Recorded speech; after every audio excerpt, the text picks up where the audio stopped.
Bonjour maître. Alors vous êtes diplômé de l'École nationale d'administration et de magistrature. Vous exercez depuis 2006 en qualité d'avocat. On vous a d'ailleurs déjà vu sur cette même tribune en 2011, je crois. Et aujourd'hui, eh bien, vous avez choisi de défendre la cause d'un jeune Érythréen tué en Israël où il s'était réfugié, tué pour rien. On vous écoute.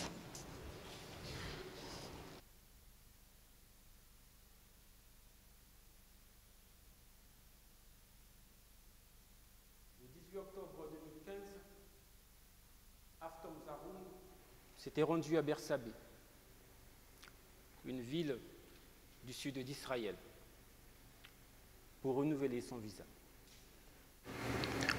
Du fait de sa position géographique centrale, Bersabée est une plateforme importante de transports urbains, avec ses gares de train et d'autobus. Alors qu'il s'apprêtait à rentrer chez lui, après avoir renouvelé son visa, Avtom Zaroum attendait tranquillement le bus à la gare routière de Bersabée. Le bâtiment, qui comprend une galerie commerciale, était bondé ce soir-là. Des familles, mais également de nombreux soldats. Rien ne laissait présager que cette journée allait virer au cauchemar. Lorsqu'un homme a semé la panique en entrant armé d'un pistolet et d'un couteau dans la gare routière, en dépit des mesures de sécurité.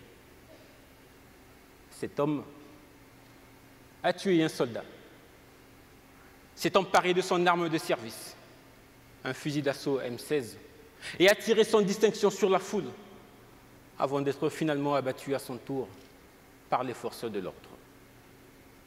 Bilan, une dizaine de blessés, parmi lesquels des civils et des soldats, dont 5 dans un état grave. Au lendemain de cet attentat, une vidéo enregistrée par une caméra de surveillance de la gare routière montre les voyageurs en train de fuir. Avtom Zaroum en fait partie. Il trébuche et se retrouve à 4 pattes.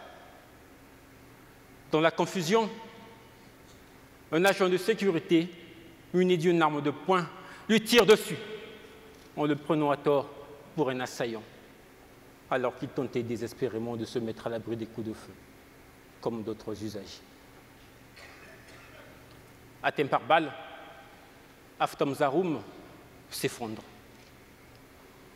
gisant dans une mare de sang, grièvement blessé, immobile et visiblement inconscient. Les médecins tentent de l'évacuer, mais ils font face à l'hostilité de la foule sur les lieux qui s'y oppose en leur barrant la route et obstruant la progression de la civière. La foule hurle et appelle au meurtre en scandant « Terroriste, tuez-le, cassez-lui la tête !» Dans une atmosphère d'hystérie et de colère collective, quelqu'un essaie de le protéger à l'aide d'une chaise. Un homme jette une chaise sur la tête d'Avtom Zaroum alors qu'il est au sol et déjà mal au poing. Un autre homme lui crache dessus en lui lançant un banc sur la tête. On peut voir un soldat enlever le banc qui a été lancé. Un soldat lui assène un grand coup de pied dans la tête. Un homme lui assène un autre coup de pied dans la tête. Un autre homme lui assène encore un coup de pied dans la tête. Avtom Zaroum sera finalement transporté en urgence à l'hôpital où il succombera à ses blessures. Selon les médecins qui l'ont pris en charge, Avtom Zaroum est mort de l'effet combiné de sa blessure par balle et des coups qui lui ont été portés par la suite. Les médias israéliens avaient d'abord évoqué 2 terroristes. Ensuite, ils ont parlé d'un terroriste et d'un complice présumé, Et plus tard dans la soirée, on a appris que Haftam Zaroum n'avait rien d'un terroriste. Mais qui était réellement Haftam Zaroum? Haftam Zaroum était un migrant comme d'autres, au point que les détails sur sa vie sont rares. On sait de lui qu'il était âgé de 29 ans, qu'il était nettoyeur de surface, qu'il travaillait dans une pépinière dans le désert de Negev où il vivait. Son employeur le décrit comme un homme calme et modeste. Sur une photo publiée sur Facebook par une de ses collègues de la pépinière où il travaillait, on peut voir cet homme fin, au visage brun clair, souriant au milieu de ses collègues, avec des écouteurs sur les oreilles. Sa collègue raconte qu'il aimait chanter et danser, qu'il envoyait tout son salaire à sa famille et qu'il ne se plaignait jamais. Tout comme les centaines de demandeurs d'asile qui ont organisé une cérémonie en sa mémoire, Haftam Zaroum avait fui l'Érythrée à cause de la guerre et la dictature. D'abord pour le Soudan, ensuite pour Israël, où il est arrivé il y a 4 ans. Il a tout abandonné derrière lui, y compris sa famille, dans l'espoir d'une vie meilleure. Selon l'ONU, Israël abrite 53 000 réfugiés et demandeurs d'asile. La plupart d'entre eux sont arrivés clandestinement en franchissant la frontière égyptienne via le Sinaï. Parmi eux, 36 000 sont venus d'Érythrée. Et pour eux, Israël est le seul pays ayant un niveau de vie élevé et accessible à pied. Des milliers de réfugiés érythréens vivent notamment dans des conditions très précaires et le plus souvent en marge de la société. Mesdames et messieurs, Haftam Zaroum a été victime d'une terrible bavure. Une bavure qui illustre le dur quotidien de certains immigrés africains, qui sont souvent victimes de discrimination raciale. D'après Amnesty International, le jeune Érythréen n'aurait pas été pris à tort pour un assaillant, mais aurait été victime de racisme.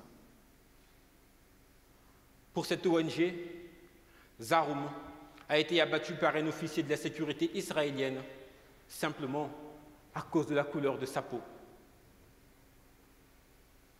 Selon un représentant de la communauté érythréenne, Haftam Zaroum est mort parce qu'il était noir. Parce qu'on l'a pris pour un terroriste, alors qu'il attendait le bus, son visa à la main. On lui a tiré dessus, comme sur un animal. On l'a tabassé. La police était là, mais n'a rien fait pour l'empêcher.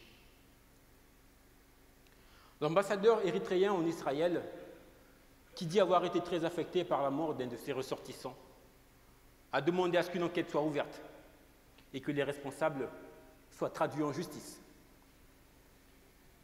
En effet, l'auteur de l'attaque de la gare routière de Bersabé, qui a été identifié par la police, n'a aucun lien avec le jeune Érythréen, qui de ce fait n'a rien à voir avec cette attaque.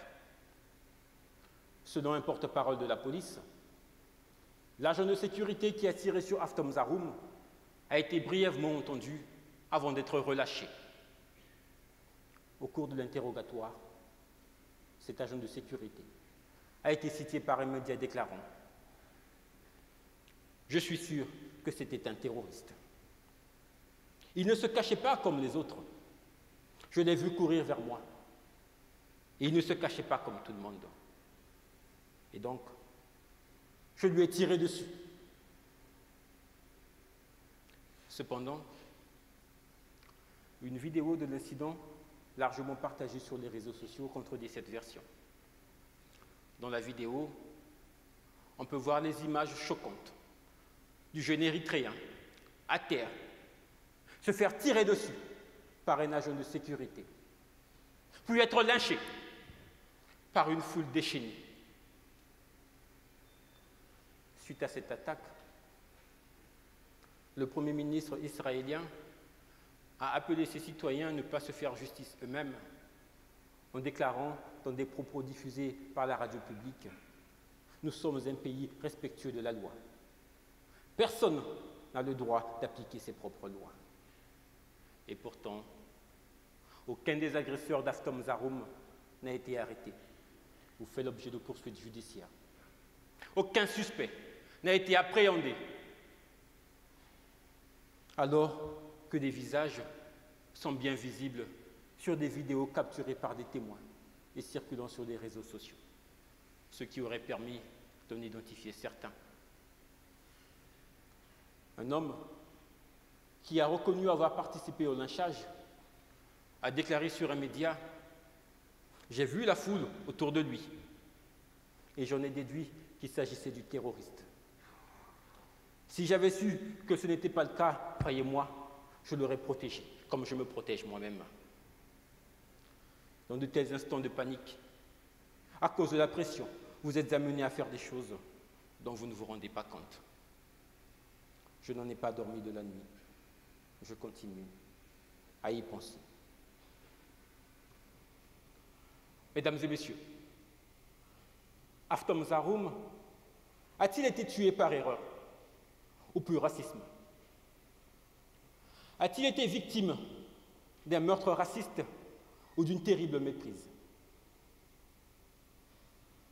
Ironie du sort ou triste destin?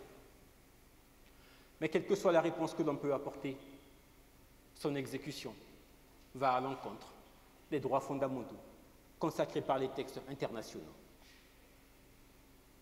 La Déclaration universelle des droits de l'homme de 1948, adoptée par l'Assemblée générale des Nations unies, proclame haut et fort dans son article 3 que tout être humain a droit à la vie, à la liberté et à la sûreté de sa personne. Le Pacte international relatif aux droits civils et politiques complète cette déclaration en précisant dans son article 6 que le droit à la vie est un droit inhérent à la personne humaine, que ce droit doit être protégé par la loi et que nul ne peut être arbitrairement privé de la vie. Il s'appelait Aftom Zaroum. Il était âgé de 29 ans. Son histoire aurait pu rester anonyme. Le destin de ce jeune Érythréen n'aurait ému personne s'il n'avait pas été victime d'être au mauvais endroit, au mauvais moment. On lui a tiré dessus, alors qu'il ne représentait aucune menace pour personne et cherchait simplement à protéger son droit le plus cher, le droit à la vie. Je ne comprends pas pourquoi des gens l'ont sauvagement attaqué, alors qu'il était sans défense et gravement atteint au sol. Il est mort pour rien, alors que ce n'était qu'un simple réfugié parmi les dizaines de milliers venus d'Érythrée à la recherche de la terre promise.